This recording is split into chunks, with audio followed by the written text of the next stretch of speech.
For our story here, he's a man who is convinced that the American team should go and be represented at the Berlin Games, even though there were rumors and facts coming out about the way the Nazis were dealing with the Jews, the Gypsies, whatever.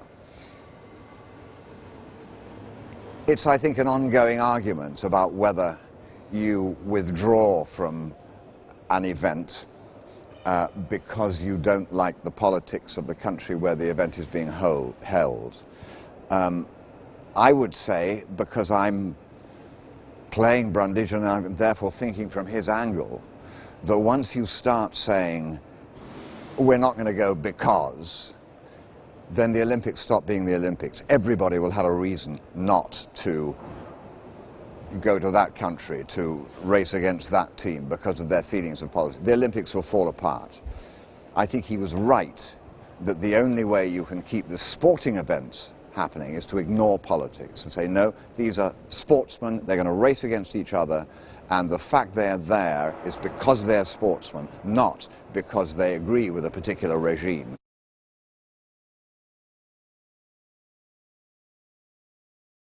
It's very interesting that he came from, once again, a poor family, and because he was an amazing sportsman, he carried home 4 gold medals from the Olympics and slapped a flannel across the face of Adolf Hitler.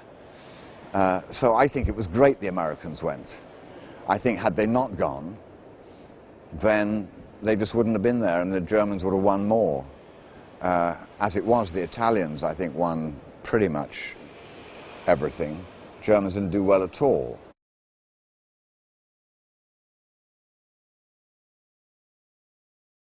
I'm very pleased the story is based on Jesse Owens's these 4 years of his life, of this huge triumph for a black man who was fighting for his rights in America. Much segregation then, and who was turned into a national and international champion. I think that's wonderful, and I think the more things that we can use, whether it be the sports or the arts, to break down cultural, political, nationalistic barriers, the better. So I'm very pleased. I think that's one of the things that the sports and the arts can do. Great leveler. But more importantly, I'm very pleased to be part of a film that has a very strong script and a great story. The fact it's about Jesse Owens is wonderful.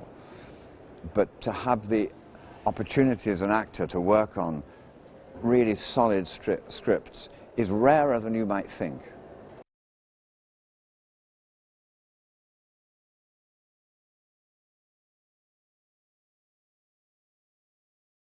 She was quite a bright person, and also in the way she handled things, and not a very shy woman per se, just very driven and interested, and she had a beautiful eye, for aesthetics, unbelievable.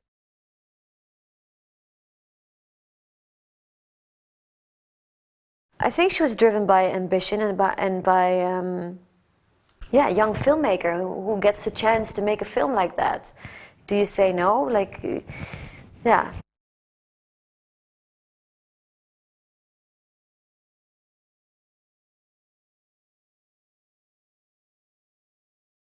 When I looked for Jeremiah, I started falling into great respect for this man. I think the thing that drew me to him immediately is the beauty of the speech that I was allowed to repeat yesterday when we were filming. It's one of the most beautiful speeches I've ever seen. It is word for word, pretty much word for word, what he said on the day, because those speeches were written down.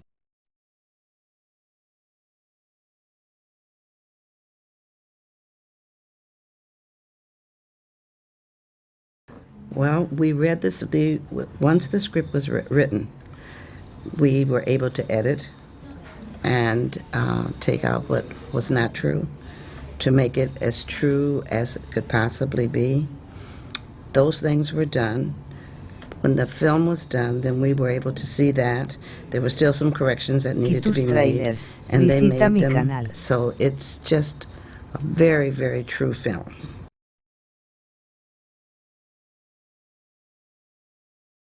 No. No, no, not really. He only talked about it if you asked him a question, and then he'd answer it. But it was not, dinner time conversation. He just, after the Olympics, he moved on, and I'm sure there were some disappointments, but it never. You would not have known it. He was the kind who looked forward and not back. And he was constantly finding ways to take care of his family and at a level that he wanted to provide for them. Yeah.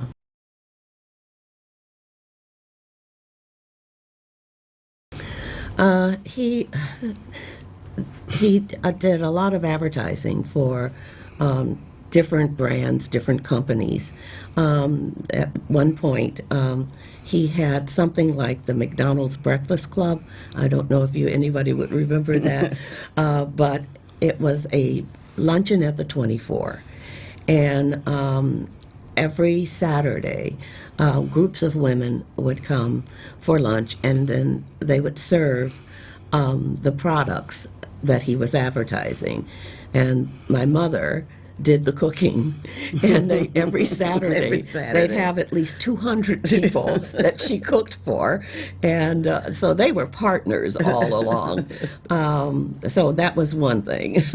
And then he branched out from there and did the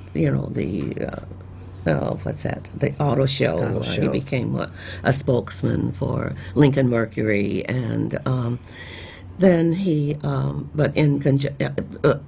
with that, he was also a public speaker and a motivational speaker, and was a very popular one.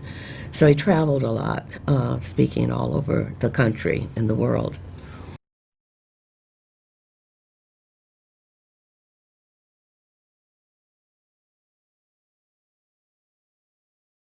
Yeah, I mean, I definitely, I felt the pressure, especially in the beginning.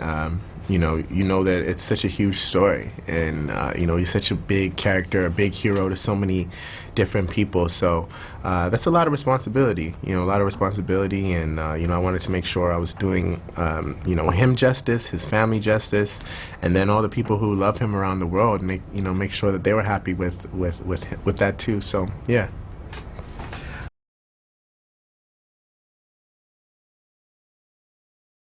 Yeah, Jesse faced a lot of, adversity and obstacles. Obviously you're right in the thick of the Great Depression in this film, and you get to see where, it's not a perfect America by any means. So there was a lot of things that Jesse had to do to, support himself and his family, and it's just really a testament to the type of person he is, the type of man he is, that he was able to manage all of those things and still be fastest man in the world, world hero, 4-time Olympic gold medalist.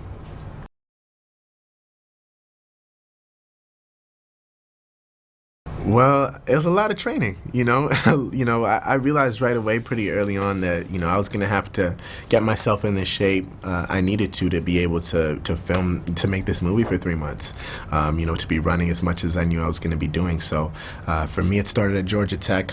I was very active with the coaches there, Georgia Tech, training, learning how to run fast, but learning how to run like Jesse as well, to focus on the little details, his running, how did his stride look, how did his face look, making sure that I was being accurate to those points.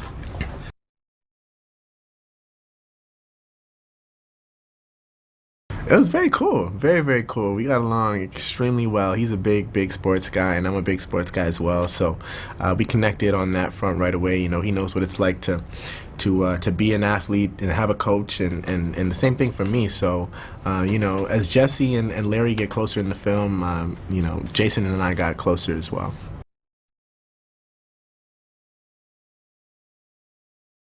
Yeah, Larry was, you know, he was a pretty tough coach. You know, he's somebody who took Jesse in right away because he saw, you know, someone who was talented. You know, but he thought that Jesse was very raw and that Jesse needed to polish, you know, different things, especially with the way he started his race.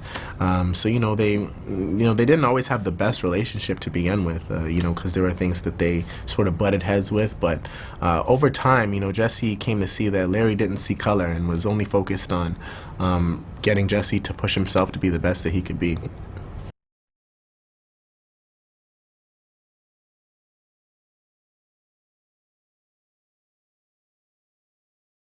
Gosh, how do we find him?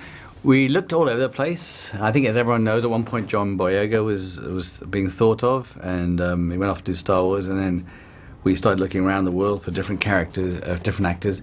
And I was doing half the film in Montreal and half the movie in Berlin, and we were in Montreal, and someone from Toronto came in very early on, and who was so terrific that I thought, it's too early, he can't be the guy.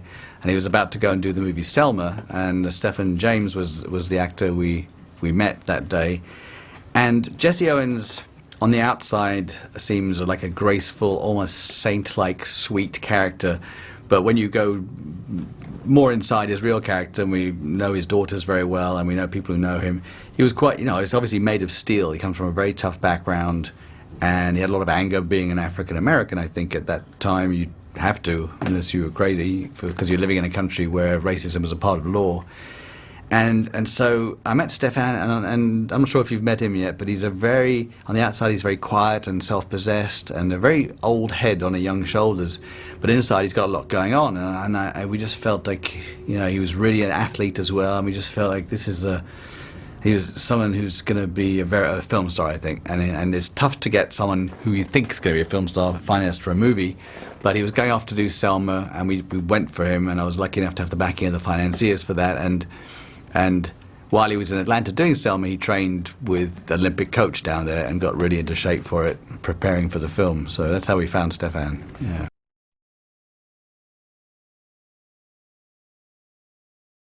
Yeah, it's really one of my favorite cities in the world, and obviously a lot of Berlin from that time was destroyed either during the war or by the Russians afterwards. So there are areas of it left now which allow you to feel the weight of it. You know, it's obviously a terrible legacy for any country to have the Nazis being a part of their history. But the Olympic Stadium is an extraordinary piece of architecture, and it was built entirely as a showpiece. It was built to fit the shape of 4x3 screens for Leni Riefenstahl's film Olympia. It was built to intimidate you, to make you feel like a gladiatorial arena. They dynamited 4 stories down into the ground. So when you walked in, you looked down into this giant pit. You know, it's an amazing place, and all the area around it, leading up to it, everything was totally reconstructed. The Nazis put so much money and so much effort into this. They thought it was going to put themselves on the map, building this giant stadium and having the Olympics in Berlin at the time.